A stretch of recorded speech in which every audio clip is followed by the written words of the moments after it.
through collective acts of imagining and initiations of public discourse.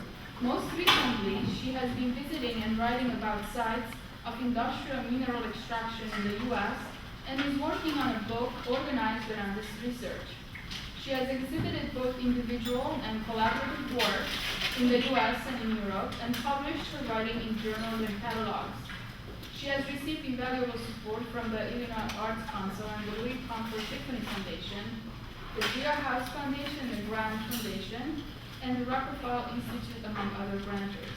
A book documenting Haha's work, With Love from Haha, was published in June 2008 by White Walls Press, distributed by the University of Chicago Press. Please welcome Laurie Palmer.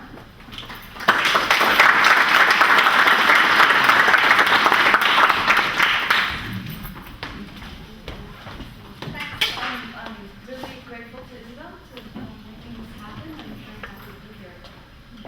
The line of questioning for me in terms of my practice as an artist is, first of all, what do I want to be doing in the world? What does art offer as a frame that facilitates this? When do I need to look for other frames, other means of engagement? Could these other means still function as art, and does this matter? And I'm going to read my talk. I'll apologize in advance. It's just, I've been doing a lot of writing, so that's how I'm thinking these days. In preparing this presentation, I found myself focusing again on potentiality. It's a familiar territory for me as a way to deal with the way things are by looking for and piecing together signs of the way things could be different among the wreckage that exists. But many of the art projects that are most compelling to me now go beyond this potential into actualization, and row houses and Torolab are some of the most inspiring projects I can think of that do that. In my own practice, however, potentiality continues to be a conceptual structure. So in a way, what I'm going to talk about is ineffectiveness, and even try to present it as a methodology. The two projects I'm going to show you are older projects that I'm no longer involved with as an artist, though I continue to be involved as a citizen. And I chose them because of their relevance to the subject of this colloquium, and also because I'm interested in how the stories of the sites as they continue to unfold after my initial art involvement have been unfolding. So this longer view presents an opportunity to consider some of the questions at issue this weekend about sustainability, long-term effects and goals of socially engaged practices, and about what different kinds of projects might be able to do, as well as where they might stop, meet their limit in terms of concrete effects. But first, because I can't help myself to introduce my current project, which is where my energies have been for the last couple of years. As Isabel said, I'm going to these sites of industrial mineral extraction. This is an underground trona mine in Wyoming. So it's taking me to a lot of holes. Oops. And this is an iron mine in Ishpeming, Michigan. And I've been looking at a lot of mounds, too. But it's also taken me to the federal helium stockpile outside of, in Texas. And to sites like the Fertilizer's Tetatron Accelerator and the Waste Isolation Pilot Project in New Mexico. So these are places where looking into material extraction has led me into some how matter's changing form in terms of contemporary technologies. The research, as Isabel said, is taking form as a book. There's 18 chapters with some images, but mostly it's a writing project. And there are lots of ways to talk about this project, given the intimate connections of these materials to all aspects of social life. One way is to focus on how intricately many of these extractive industries are entwined with each other. And one example of this kind of connectivity is that one of the sites I visited was the BP Carson refinery near the ports of Los Angeles and Long Beach. This visit was for the chapter on sulfur, which is no longer mined in the US since 2000, but produced as a non-discretionary byproduct of pollution controls from oil and gas refining, as well as coal burning and metal smelting, but mostly oil and gas. Sulfuric acid is the most used industrial chemical in the US next to water. The huge majority of sulfur produced or skimmed off as materialized pollution is used as an intermediate chemical in making phosphoric acid for fertilizer. Our bottomless demand for oil creates an excess that feeds another excess, directly linking our addiction to cars with food production, using the industrial scale chemical-based methods we employ now. My guide at the refinery, Mr. Walter Neal, said that all of BP Carson's gas, which is 7 million gallons per day, is consumed locally by LA vehicles. But he said all of the LA area refineries together, which includes Valero, ExxonMobil, Tesoro, Shell, Phillips, and BP, can't provide enough gas for all Los Angelinos to have a full tank at the same time. His solution to this devastating fact was not to encourage citizens to drive less, but instead to encourage citizens to drive until their tank was almost empty, and not to top it off, and that way they could avoid inconvenient shortages at the pump. I thought it odd for an oil man to be advocating such a curiously collective way of thinking. The sulfur that's used for fertilizer production doesn't end up in the final product, but helps to catalyze the process. It doesn't go back into the ground, there's no recycling going on here, but ends up instead in a waste product of phosphate fertilizer production called phosphogypsum, a form of synthetic gypsum resulting from digesting phosphate rock with sulfuric acid. This waste calcium sulfate piles up in huge white mesas called gypstacks, most of which are located not far from here in a part of central Florida called Bone Valley. Many of you who live here probably know all about these stacks, but for those who don't, the epicenter of the phosphate fertilizer industry is located just east and south of here, where phosphate's mined. Three-quarters of U.S. phosphate fertilizer comes from here, and 1/4 of the world's. When I visited Tampa a year ago, I rode around on the top of one of the abandoned phosphogypsum stacks with a DEP engineer. The stacks average about 200 feet high and 500 acres on the top, and the gypsum can't be used for anything because it's radioactive. The uranium occurs slightly more frequently in phosphate rock than in normal rock, and it becomes concentrated as the phosphate ore is removed in great quantities and processed. It's radioactive enough to be banned from use by the federal EPA, which is not famous for its strictness of regulations in recent years. And it is radioactive enough that during the Cold War, uranium was secretly extracted as a secondary product from fertilizer production, and the extracted metal raised into fuel rods for the Manhattan Project. And one place this happened was close to me in Chicago, in Joliet, Illinois, where the workers didn't know they were handling uranium, and many of them, because they wore their clothes home at night, also exposed their family members, and many of them died of cancer. And because I have to mention his name once in this talk, Barack Obama spoke out in defense of the decades-old lawsuit that the surviving families have on file against the federal government just a few months ago. So there are now about 25 phosphogypsum stacks here in central Florida, many of them continuing to grow as we continue to fertilize.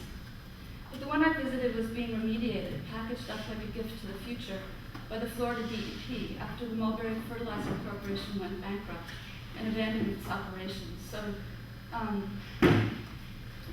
in this image, you get to see how close the farms are to the phosphogypsum stacks. So this relationship of basically creating this huge toxic pile that can't be touched for a really long time, budding right up next to the tomato farms and other farms is kind of an amazing situation to me. There's much to learn in doing this research and too much to try to make sense out of. In fact, most of it doesn't make much sense, driven as it is by relentless industrial inertia, and still supported by the fantasy of an outside, towards which material can be directed and assumed to disappear. Of course, there is no such space, and the gypstacks are dramatic visible reminders of this. But I haven't been doing this research and writing to make any particular point, especially not any really big kind of point that most people already know about environmental degradation or oil addiction or capitalist exploitation. Instead, I'm doing this work to learn about stuff and to be surprised. This is another farm. This has meant looking for unexpected things that are not accounted for in generalized analyses, that you don't find on internet research that only come from being there. It is through these details that the seemingly totalizing forces that many of these industries and corporations seem to embody might be opened up, factored out, broken down, might be seen as perforated, with gaps through which glimpses of potential might be envisioned. These details don't have to be full-blooded contradictions, or even particularly significant. Sometimes simply seeing how things are, the details by which processes function, you can imagine how they might be and function differently. One of the surprises at BP was the huge fleet of used bicycles parked just inside the entrance to the refinery that were used by workers to get around. And I, for lots of complicated reasons, don't have pictures. Another was the lactation room for female workers, and another the signage posted in front of each refinery unit describing what happened there, as if there was no way that anyone, even someone working there, could keep straight the difference between the slop rerun unit, the rerun bottoms treater, or the class plant muffle furnace. And another was Walter, my guide, telling me to go ahead and drive into the port storage areas to look for sulfur piles that no one would tell me to leave, in that strange no man's land of containers and piles of stuff, all of it too great a scale to be stolen and too anonymous to be worth vandalizing. An important reference for me concerning the nature of surprise is a text by Eve Sedgwick, in which she distinguishes between paranoid and reparative readings. Both, she says, are useful, and both come out of a profound disaffection with things as they are. But if we approach the world with a paranoid reading, then we protect ourselves by thinking we know the score and the devastating, terrible, relentless inevitabilities that are coming around the corner.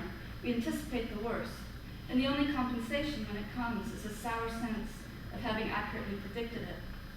Sedgwick's description of the reparative perspective, in contrast, entertains a more complex understanding of the world, recognizing that it can't be reduced only to totalizing forces, no matter how powerful and encompassing they seem, but that the world is subtly interpenetrated with simultaneously contradictory and conflicting drives, desires, practices, and ideas. The reparative approach looks for these surprises and gathers them up, these signs that point in alternative directions, and pieces them together to create an image of potential that doesn't exist in a coherent form now, but that you can begin to imagine a shape to, like the initial shots of the surface of Mars sent back by the Mars rover, a partial picture with most sections missing. And certainly it's not a compensatory fantasy. As Sedgwick insists, the reparative approach is not naive, but like the paranoid, also comes out of knowing perfectly well that things are fundamentally erect. The difference is this openness towards surprise, an active looking for signs of something else with which to create a fabric of possibility. Okay, now I'm going to get to the talk. The first project I want to talk about is 3 Acres on the Lake, the DeSable Park Proposal Project, and where the status of that project stands now. I started working on this back in 2000, which is a long time ago now, but I'll give you some background. DeSable Park is the projected name of a tiny 3-acre parcel of land on Chicago's downtown lakefront that was promised in 1988 to become a commemorative park for the city's black founder, Jean-Baptiste DeSable. It was a different administration in 1988. Harold Washington was mayor. 12 years later, in 2000, Richard Daley was mayor, and plans were quietly being made, still is, being made to turn the promised park into a parking lot that would generate city revenue. A small number of citizens who had been pushing for recognition for DeSable for more than half a century, including the DeSable League, pictured here in a photo from the 1930s, helped start a coalition to intercept this parking lot idea and hold the city to its word to build a commemorative park. There are many reasons that the park is needed, not least being the extant racism in a city where a monument like this one, commemorating the birth of Chicago's white child, would still be in place of Chicago's first white child, would still be in place in a public plaza called Pioneer Court. At the same time that the DeSable Coalition formed, my attention had been drawn to this tiny plot of land because of its odd abandonment. I joined the coalition, and I also started a separate public project to invite proposals for how to imagine the park's potential future as a place to commemorate DeSable, futures, plural. The call for proposals had no official relation to the city, no winner, no prize, and even the coalition wouldn't get behind it because they thought it would be too much trouble and not worth it. So the coalition work and 3 Acres on the Lake were two separate endeavors, one explicitly political and activist, and the other explicitly an independent public art project, also with an activist dimension, but it's articulated differently. The activist goals of the coalition were clear: to pressure the park district, which had decision-making power over the land at the time, to realize a park in real time and space. The activist goals of 3 Acres were to engage an inclusive public in active participation in city planning, and to present a range of imaginative possibilities for the use of public space that might not conform to the constrictions of official requirements or expectations, that didn't depend on professional expertise, and that pressured planners to recognize not only a range of needs, but also desires that the public might have. These needs and desires range from low-cost housing to food production, to healthcare, to retirement homes, to education, to recreation, to refuge, to compensatory paybacks, to environmental and cultural centers, to a place to raise goats, and more. This is a proposal by the Stockyard Institute for a hospice on DuSable Park. This is a proposal by Team Valen and Dragon for environmental remediation of the park's thorium radiation problem. This is Tom McDonald's retirement home for aging romantic painters. This is Ingrid Bachman's Promised Land, and the trick with this was the land would only be accessible from the south side of Chicago, which is a very underserved part of the city in terms of the city or the park district, certainly.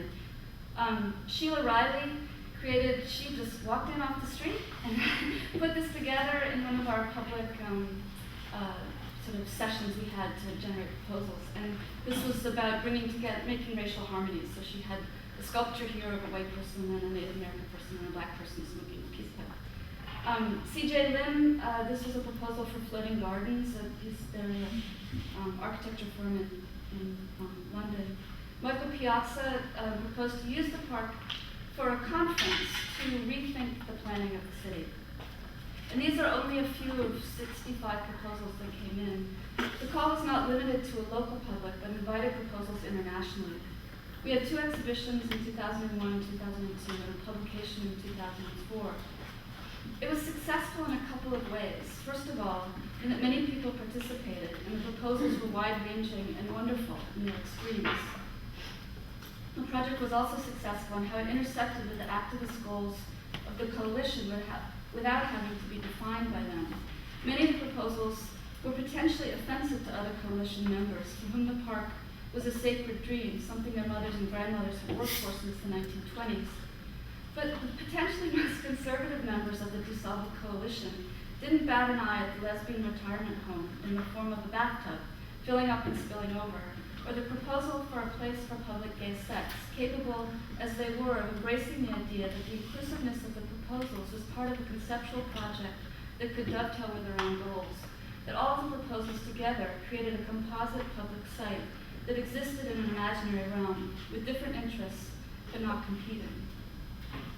The visibility of the project drew international attention to the park, which Park District and city officials couldn't ignore, and put pressure on the city, again, to have to deal with their commitments, and to some degree to deal with the racism implied in not having fulfilled that commitment.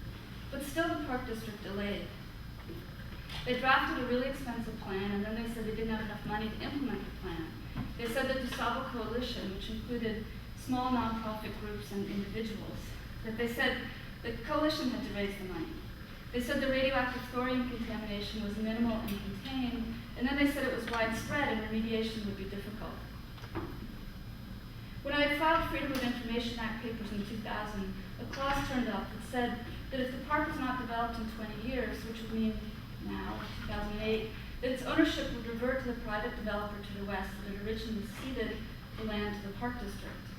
In 2006, the private developer to the west became the developer of the Chicago Spire, one of Santiago Calatrava's most dramatic architectural proposals, which is supposed to be another version of the tallest building in the world, and plans to house extremely expensive condos all the way up its 150-story Spire wing form. It's been built the most significant residential development in the world. It twists 360 degrees as it goes up, which of course can't not make you think of Tutankhamun's monument. What else can I tell you? It's got the greatest ratio of base to height. DuSable Park is that little thing right to the right of it. And this is the hole that they're making, which is, so it's got a 1-to-10 ratio of base to height. It seemed as if the Park District had been holding out exactly for this. The private developer agreed to contribute $9 million to help build DuSable Park, so long as they could use the park for a highway on-ramp for their condo residents, and the rest of it as a construction site and parking lot until the Spire is completed in 2012. They've submitted their own redesign of the park, but also written all over it that it's pending future funding. meaning that even with their $9 million promise, there will not be enough money to complete the park as planned, even in 2012. Meanwhile, apparently in order to get that $9 million promise, the land had to be temporarily transferred to the city of Chicago. This is how it was a few years ago. And this is how it's now. A different legal entity than the park district, and from which position anything could happen, as the city is notorious for distributing public properties as it sees fit. In terms of real effects, the 3 acres on the lake project impacted the ongoing process of development, but didn't ultimately intercede in what is effectively a transfer of this lot to the private sphere. In relation to DuSable Coalition's goals, what remains in place is the basic insistence on DuSable's name being attached to the site eventually, and a sculpture of some kind representing him installed. But whether this park will be linked to the lakeshore bike and pedestrian trail is now at issue, without which the park will become a private dog walk for the local condo dwellers and not an easily accessible public commemorative site. This turn of events could be very depressing. In fact, it is really depressing. But the energy and ideas materialized in the contributed proposals remain intact, as a co-present alternative version of DuSable Park waiting still to be tapped. Calatrava's plans for the Spire luxury condos were conceived, of course, on the same scale and with similar materials as Cecilia Kurzweil's plan, for example, for a place where homeless people could sleep. So I'm going to shift gears again to another project, which might be considered even less effective. What has come to be called Hayes Woods, or 40 acres in Pittsburgh, is actually a 635-acre piece of privately owned land, planned by its owner-developer, whose name happens to be Betters, to be mined for coal through mountaintop removal, then developed as a racetrack and gambling casino with retail mall and residences installed on the sliced-off flattened hilltop. It's a ridiculous plan by anyone's account, in that this would remove one of the largest green spaces in the city. It's that bottom curve, it's this huge piece of green, you can tell from the slide before. It would create enormous pollution during the mining phase and construct a mechanism for extracting money from the already deeply impoverished citizen of Pittsburgh post-steel. The private interest would be privileged to accomplish such a crazy thing with so much impact on the collective environment is really hard to figure. But a lot of people shrugged and said, what can we do? It belongs to him. A coalition called Save Hayes was formed in Pittsburgh, combining artists and activists working together, basically to stop this plan and to envision a different future for Hayes Woods. By the way, this is also used for paintballers right now.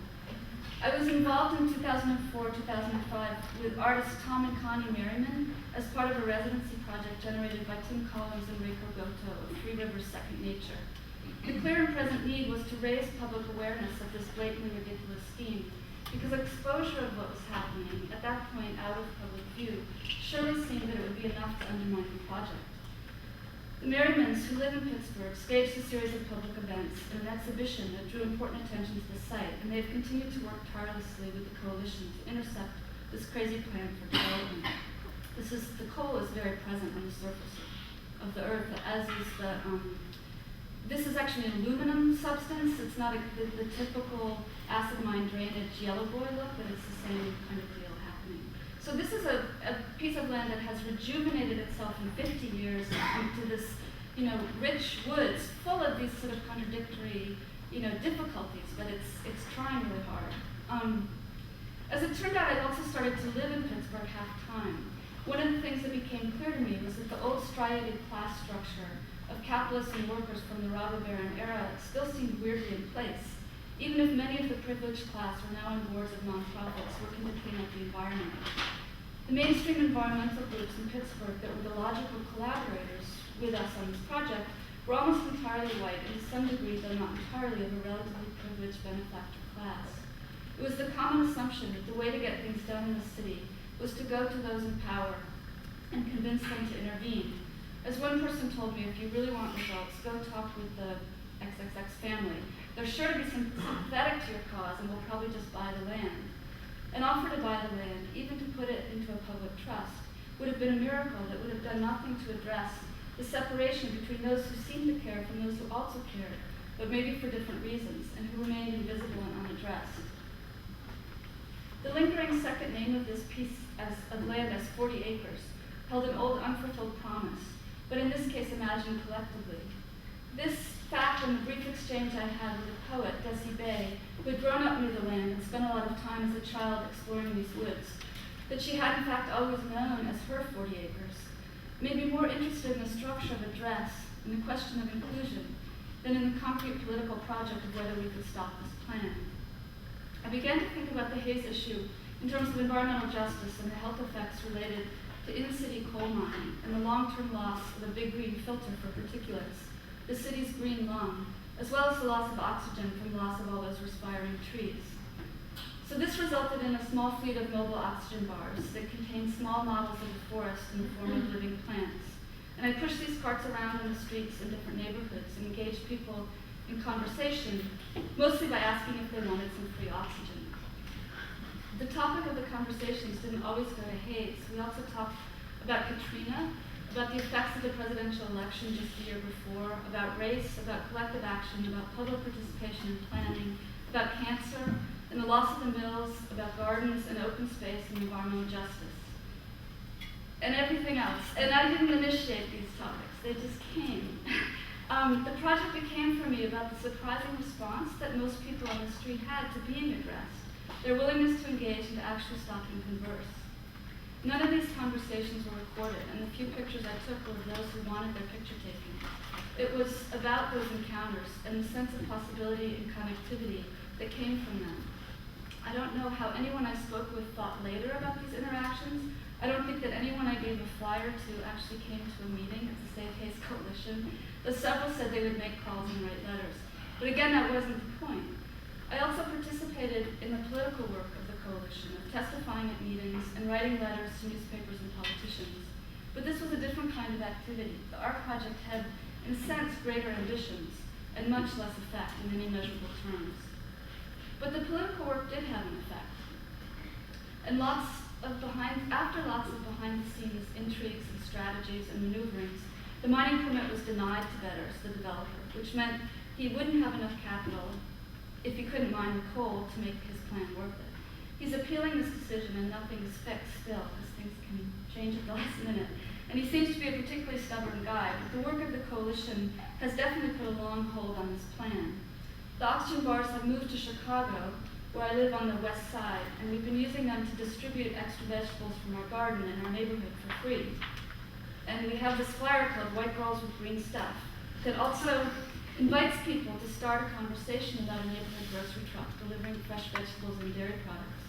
It's not an art project, but it is based in the desire to generate public conversations, as well as a more purposive goal to figure out how to make our neighborhood more livable. And I'm ending with a quote from Samuel Delaney, which is from an anthology called Giving Ground, The Politics of Propinquity. And it's a somewhat circumspect quote, and it sounds kind of restrained, but I think it's actually a pretty radical